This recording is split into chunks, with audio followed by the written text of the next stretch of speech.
Hello friends, welcome back to spirituality by Rakesh Deshpande.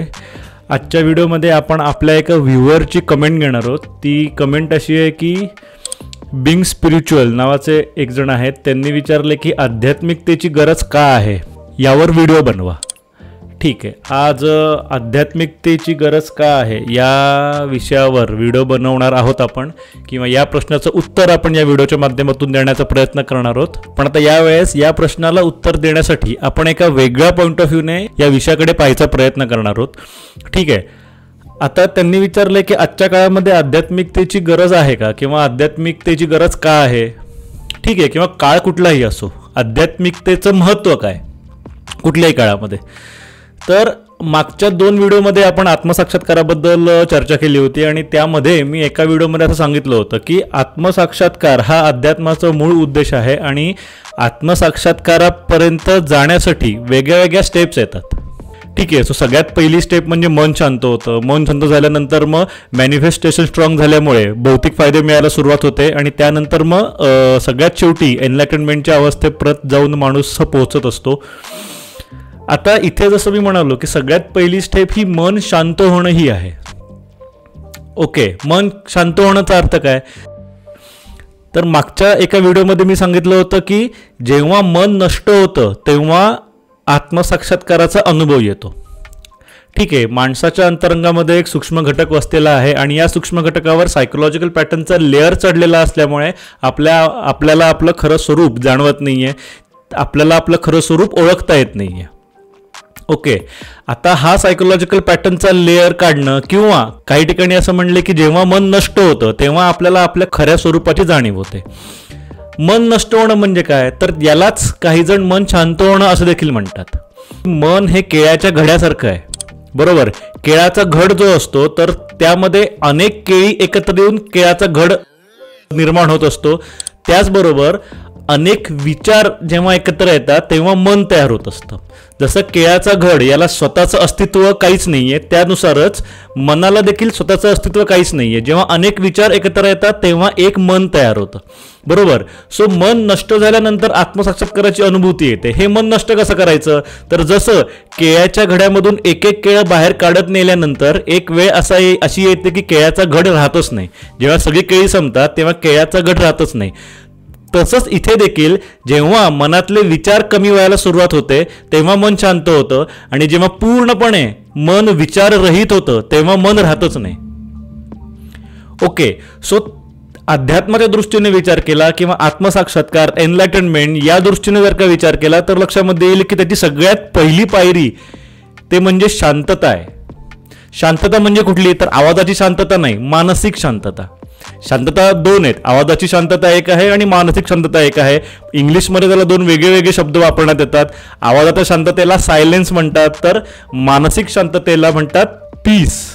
ठीक आहे, तर ही जी मानसिक शांतता आहे, या मानसिक शांततेच्या शोधामध्ये मानव किंवा पूर्ण मानवजात हजारो वर्षांपासून आहे. ओके, मानसिक शांतता हे माणसाचं मूळ आहे.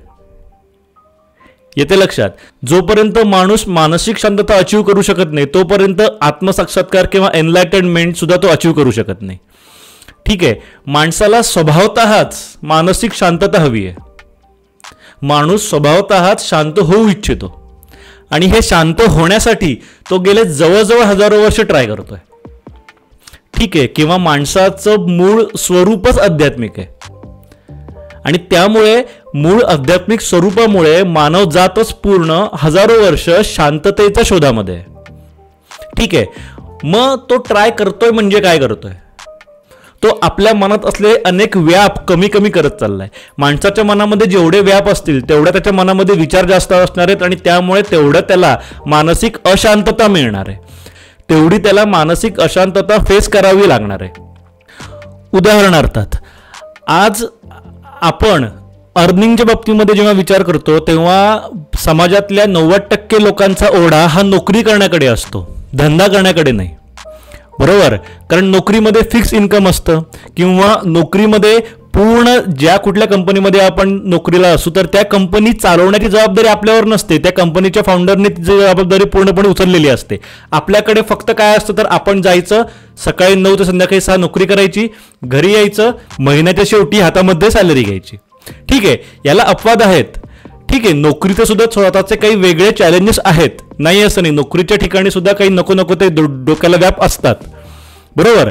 पण एखादा बिझनेस स्वतः शून्यातून सुरू करून तो बिझनेस वाढवत राहायचं किंवा त्या बिझनेसमधून आपलं अर्निंग काढायचं, हे जेवढं चॅलेंजिंग आहे त्या कम्पॅरिझनमध्ये नोकरी जरा तरी बेअरेबल आहे. ठीक आहे, किंवा आपल्याला असं देखील म्हणता येईल की जर एखाद्या व्यक्तीला मी ऑप्शन दिला की तुझ्याकडे जॉब आहे आणि तुझ्याकडे बिझनेस पण आहे, दोन्हीमध्ये तुला सेम इन्कम मिळणार आहे, असं असताना तू जॉब स्वीकारशील की बिझनेस स्वीकारशील, तर जवळजवळ 90% लोक जर दोन्हीमध्ये समान इन्कम मिळणार आहे तर ते जॉब स्वीकारतात. कारण जॉबमध्ये ना बिझनेसच्या कम्पॅरिझनमध्ये डोक्याला कमी ताप आहेत.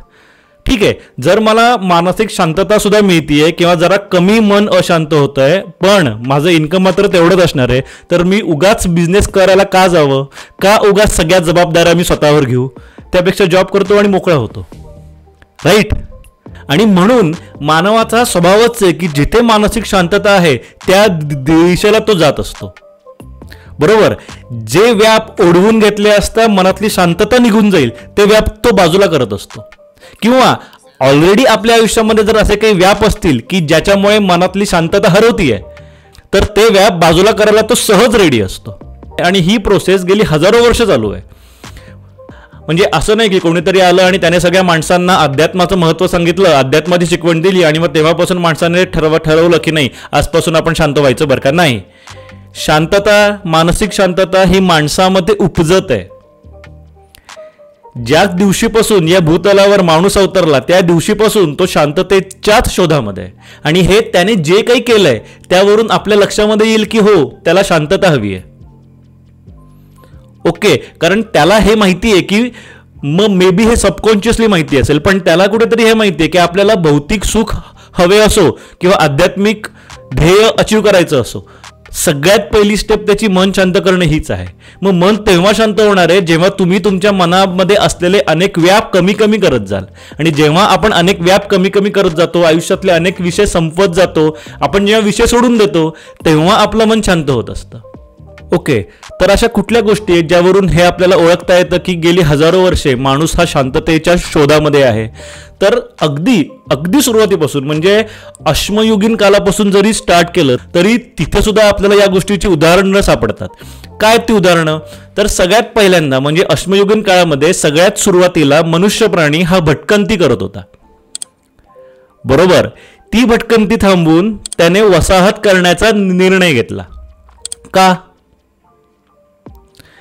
ठीक आहे, म्हणजे भटकंती करण्याचं आयुष्य होतं, त्या भटकत राहणाऱ्या आयुष्यामधून तो वसाहतवाल्या आयुष्यामध्ये शिफ्ट झाला. या शिफ्ट होण्यामागचं कारण काय? तर काही जण म्हणतील की नाही ते जास्त कम्फर्टेबल आहे. असेल ना, पण कम्फर्ट म्हणजे काय? तर शेवटी जिथे मानसिक शांतता लाभते त्यालाच आपण कम्फर्ट म्हणतो ना, राईट. सो सगळ्यात पहिलं उदाहरण हे आहे की तो भटकंतीवरून वसाहतीमध्ये गेला आणि त्यामुळे आपोआपच त्याचे काही व्याप थांबले, काही व्यापांचा विचार करणं त्याचं पूर्णपणे थांबलं. ओके, त्यानंतर काय, तर वसाहत झाल्यानंतर त्याने शिकार करणं थांबवलं आणि तो शेती करू लागला. का? असं नाही की तो आळशी होता, त्याला शारीरिक कष्ट करण्यामध्ये इंटरेस्ट नव्हता. त्याला जर का त्या काळामध्ये विचारलं असतं तर कदाचित तो उत्तर देऊ शकला नसता. पण मूळतःच माणसाचा शांततामय स्वभाव असल्यामुळे तो कायम शांततेच्या शोधामध्येच होता आणि सबकॉन्शियसली तो असे निर्णय घेत होता की जे निर्णय त्याचं मन शांत करण्यासाठी लाभदायक असतील. ओके, हे सगळं तो कॉन्शियसली अध्यात्माचा उद्देश मन शांत करायचं या उद्देशाने तो कधीच करत नव्हता. पण जे काही त्याच्याकडून घडत होतं त्याचा त्याला फायदा हा मानसिक शांततेमध्येच मिळत होता. ओके, त्यानंतर जेव्हा तो वसाहत करून राहायला सुरुवात केली तेव्हा अनेक त्याने असे बारीक डिसिजन घ्यायला सुरुवात केली की ते सुद्धा त्याच्या मानसिक शांततेमध्ये भरच घालत होते. उदाहरणार्थ त्याने कामाची वाटणी करायला सुरुवात केली की ही कामं तुम्ही करायची, ही कामं आम्ही करणार, ही कामं त्यांनी करायची. सगळीच कामं जर एक व्यक्ती करायला लागला तर त्याचं मन थाऱ्यावर राहणार नाही. सो त्यामुळे त्या काळात सुद्धा त्याने कामाची वाटणी करायला सुरुवात केली आणि त्याचबरोबर सगळ्यांचा एक कोणीतरी मुख्य असायला हवा आणि ते मुख्य असण्याचं काम एका व्यक्तीला सोपवण्यात आलं. ठीक आहे, यामार्फत सुद्धा त्याने अनेक व्याप आपले कमी कमी कमी कमी करत नेले, किंवा असं म्हणू की त्याचे जेवढे व्याप होते तेवढे सगळे व्याप त्याने अनेकांच्या मध्ये वाटायला सुरुवात केली, की काही व्यापांची काळजी तुम्ही घ्यायची, काही व्यापांची काळजी आम्ही घेणार, किंवा काही व्यापांची काळजी अजून कोणीतरी घेईल. ओके, हे करत असताना जेव्हा त्याने एक मुख्य अधिकारी व्यक्ती नेमली तेव्हा त्या व्यक्तीला मग राजा म्हणायला सुरुवात झाली. तो त्या कळपाचा किंवा त्या वस्तीचा राजा असायचा. नंतर ते राजे राजवाड्यांचा काळ आला आणि त्यांचं ते साम्राज्य वाढलं, राज्य वाढलं, ही गोष्ट वेगळी. पण त्यामागचा मूळ उद्देश हा होता की माणसाच्या डोक्याला असलेले अनेक व्याप कुठेतरी कमी करत न्यायचे आणि शांतता प्रस्थापित करायची, मानसिक शांतता अचीव करायची. इथे मी हे पुन्हा एकदा सांगतो की हे माणूस कॉन्शियसली करत नव्हता.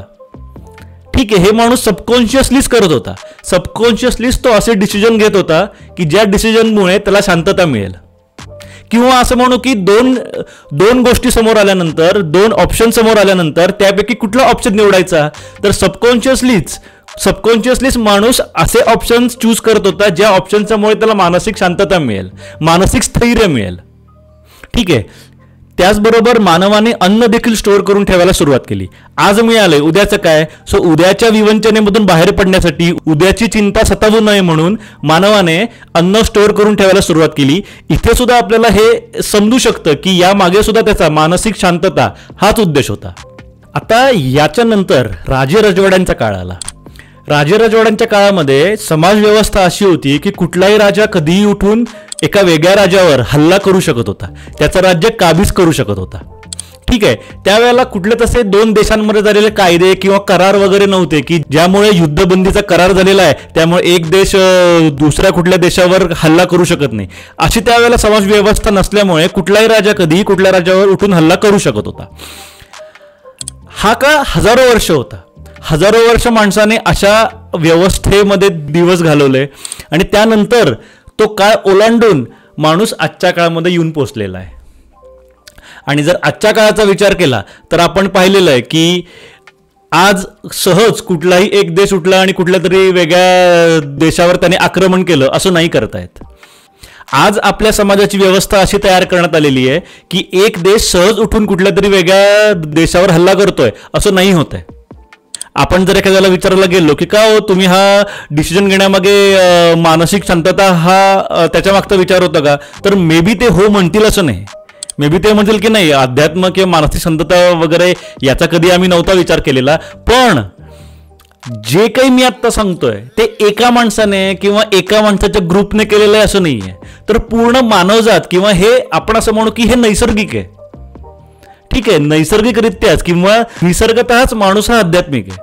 ठीक आहे, त्यामुळे माणूस हा कितीही असं म्हणाला किंवा अनेक जण असे असतात ज्यांचं असं म्हणणं असतं की नाही बाबा आम्ही काही एवढे आध्यात्मिक वगैरे नाही होत, आम्हाला अध्यात्मामध्ये इंटरेस्ट नाही आहे, पण माणसाचं मूळ हे आध्यात्मिकच आहे.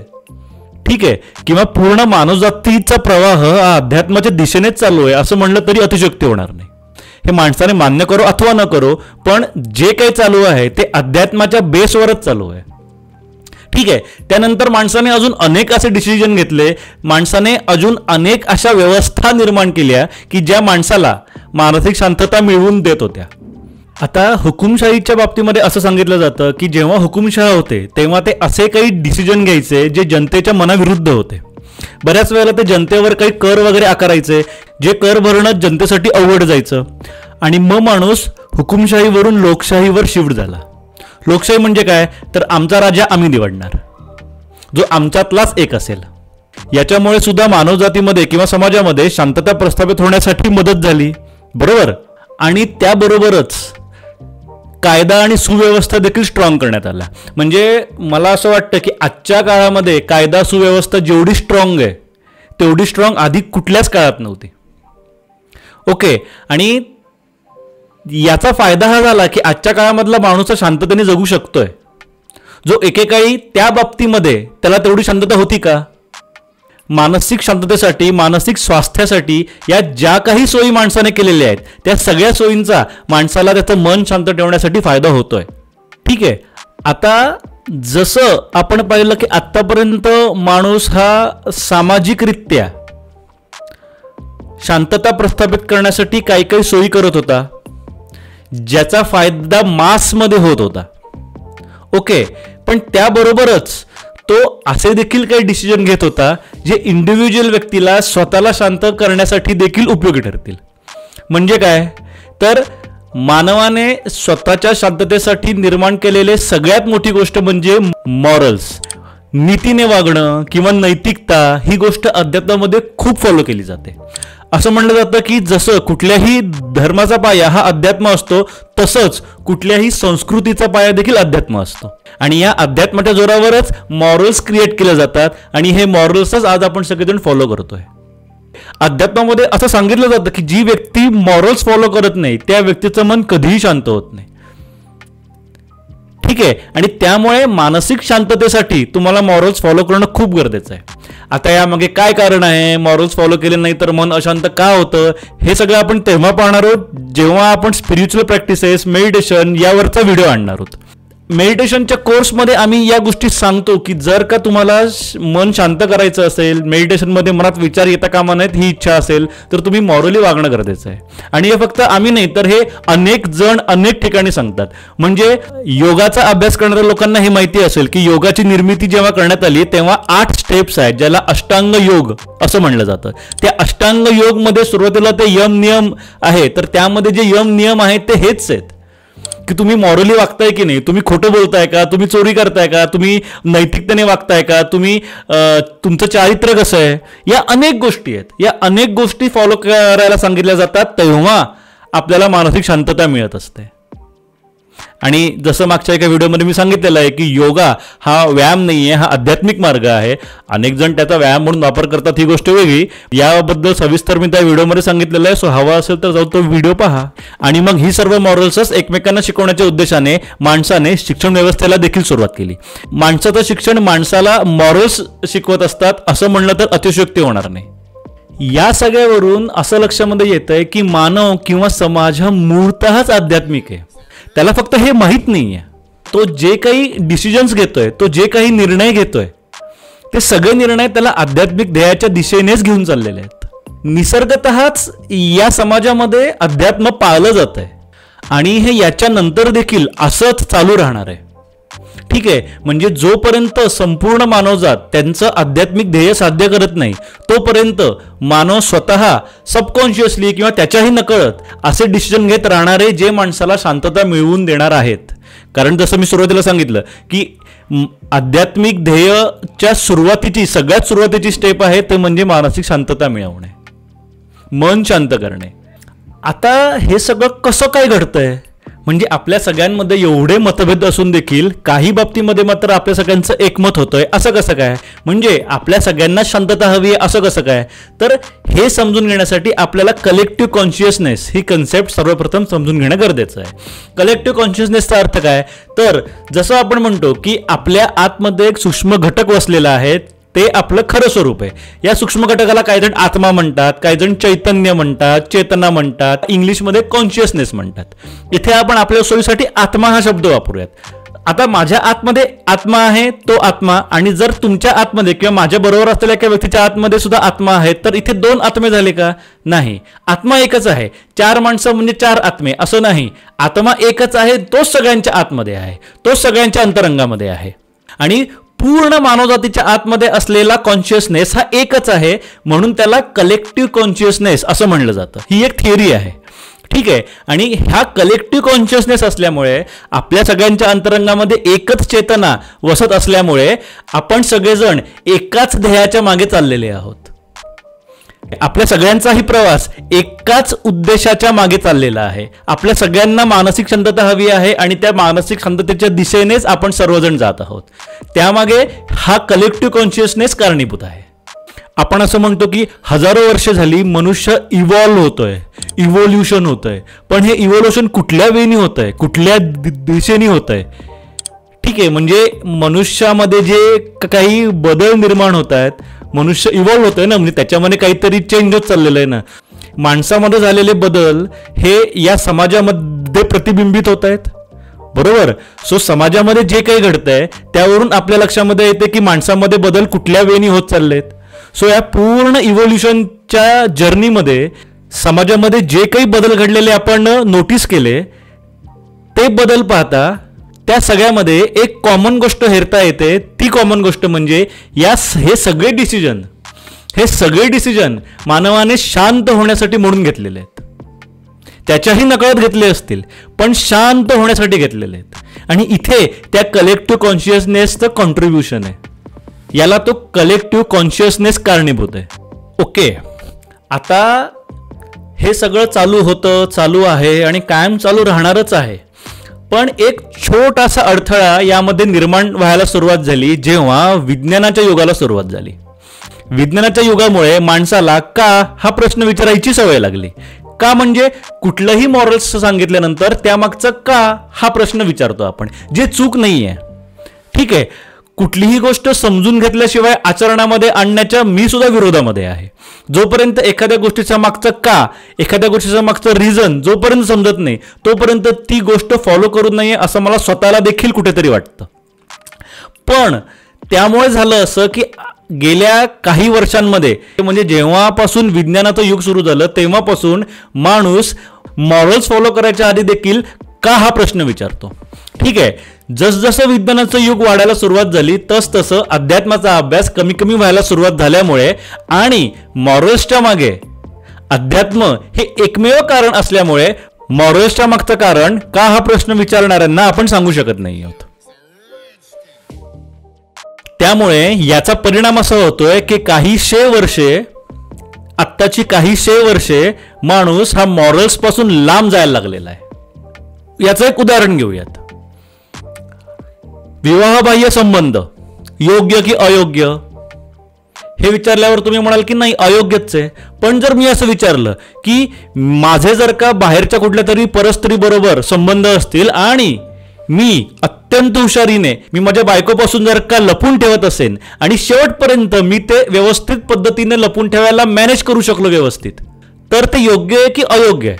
कारण मॉरल्सच्या बाबतीमध्ये अनेक जण असं सांगतात की इतरांना दुखावणं किंवा इतरांना त्रास होईल असं वागणं अयोग्य आहे. इथे मी कोणालाच नाही त्रास देते. माझ्या बायकोला जर काही कधीच समजलं नाही की माझं असं काहीतरी चालू होतं तर या केसमध्ये विवाहबाह्य संबंध योग्य ठरतात की अयोग्य ठरतात. याच्या मागचं कारण अध्यात्मामध्ये मिळतं. ठीक आहे, अध्यात्म जेव्हा सांगतं की बाबा मॉरल्स फॉलो करा त्यामागे काहीतरी कारण आहे. ते काय कारण आहे ते आपण एका व्हिडिओमध्ये जाणून घेऊयात. याच व्हिडिओमध्ये मी त्याचं कारण सांगायला गेलो तर आपला व्हिडिओ अनावश्यक मोठा होईल.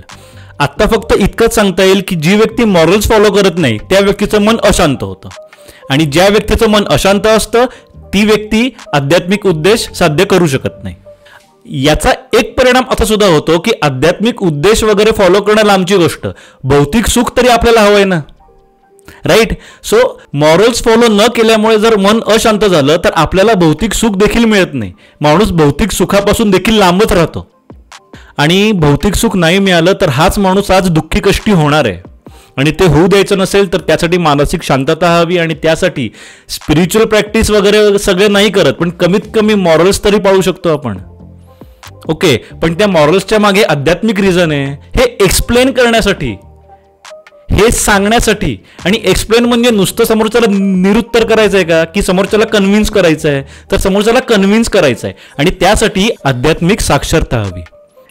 मॉरल्स का पाळावीत यामागचं कारण न मिळाल्यामुळे ज्या काही नकारात्मक गोष्टी घडत आहेत त्यामध्ये निर्माण होणारी एक सगळ्यात मोठी नकारात्मक गोष्ट म्हणजे आजच्या काळामध्ये अनेक ठिकाणी हे पाहायला मिळतं की बऱ्याच सुमार गोष्टींचं सामान्यीकरण होत आहे. म्हणजे काय तर काही व्यसनांच्या बाबतीमध्ये आजचा तरुण वर्ग अशी आर्ग्युमेंट करतो की आजकाल हे सगळेच करतात. स्मोक करणं, ड्रिंक करणं, आजकाल सगळेच स्मोक करतात, आजकाल सगळेच ड्रिंक करतात.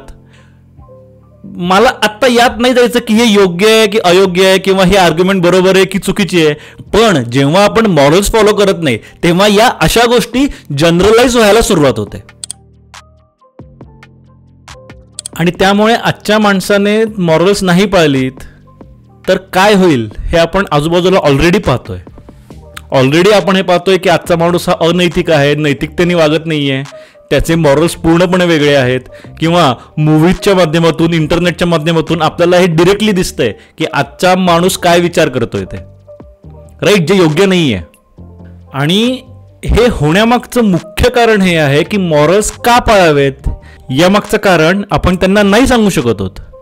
आणि हे त्यांना सांगण्यासाठी आध्यात्मिक साक्षरता हवी, स्पिरिच्युअल लिटरसी हवी. आज आपण आर्थिक साक्षरता, फायनान्शियल लिटरसी याबद्दल जेवढं बोलतो, कदाचित त्याहून कित्येक पटीने जास्त आपण आध्यात्मिक साक्षरता, स्पिरिच्युअल लिटरसी याबद्दल बोलणं जास्त गरजेचं आहे.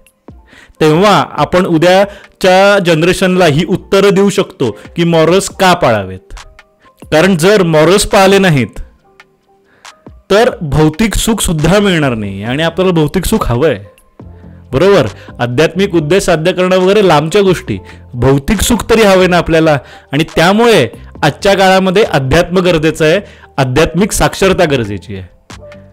कोणीतरी हे आज सांगणं गरजेचं आहे की अध्यात्म का आवश्यक आहे आपल्याला, अध्यात्म हा आपल्या आयुष्याचा का अविभाज्य भाग आहे. लोकांनी कितीही म्हणो की आम्ही आध्यात्मिक नाही आहोत, आम्हाला नाही अध्यात्मामध्ये इंटरेस्ट, असा जुन्या विषयांमध्ये आम्हाला नाही इंटरेस्ट, किंवा ज्याला सायंटिफिक बेस नाही आहे, ज्याला सायन्सचा आधार नाही आहे, अशा विषयांमध्ये आम्ही नाही इंटरेस्टेड, असं लोकांनी कितीही म्हणो. पण माणसाचा हा मूळ स्वभाव आहे, माणसाचं हे मूळ आहे. पूर्ण मानवजात, पूर्ण निसर्ग म्हणू आपण, अख्खं विश्व हे आध्यात्मिक बेसवरच उभं आहे. आणि तुम्ही माना किंवा मानू नका, हे त्या आध्यात्मिक ध्येय साध्य करण्याच्या दिशेला जाणारच आहे. त्यामध्ये एक छोटासा अडथळा जो निर्माण होतोय तो होऊ नये म्हणून आजच्या काळामध्ये कोणीतरी हे सांगणं गरजेचं आहे की अध्यात्म गरजेचं आहे, आध्यात्मिक अवेअरनेस क्रिएट करणं गरजेचं आहे. आणि म्हणून आजच्या काळामध्ये देखील अध्यात्माची आवश्यकता आहे. सो गाईज, हा होता आजचा व्हिडिओ. हा व्हिडिओ कसा वाटलाय आम्हाला कमेंट करून सांगा. व्हिडिओला लाईक करा, शेअर करा, सबस्क्राईब करा. जर तुम्हाला सुद्धा आम्ही एखाद्या विषयावर व्हिडिओ बनवावी अशी इच्छा असेल तर कमेंटमध्ये सांगा, आम्ही त्या विषयावर नक्की व्हिडिओ बनवण्याचा प्रयत्न करू. तुमच्या काही शंका असतील, तुमच्या काही क्वेरीज असतील तर त्या सुद्धा कमेंटमध्ये लिहा, आम्ही त्या सॉल्व्ह करण्याचा नक्की प्रयत्न करू. आणि आयुष्य सुंदर आहे, आपल्याला अजून सुंदर बनवायचं आहे, आणि त्यासाठी मेडिटेशन करत राहा, स्पिरिच्युअल प्रॅक्टिसेस करत राहा. Rakesh Deshpande, signing off.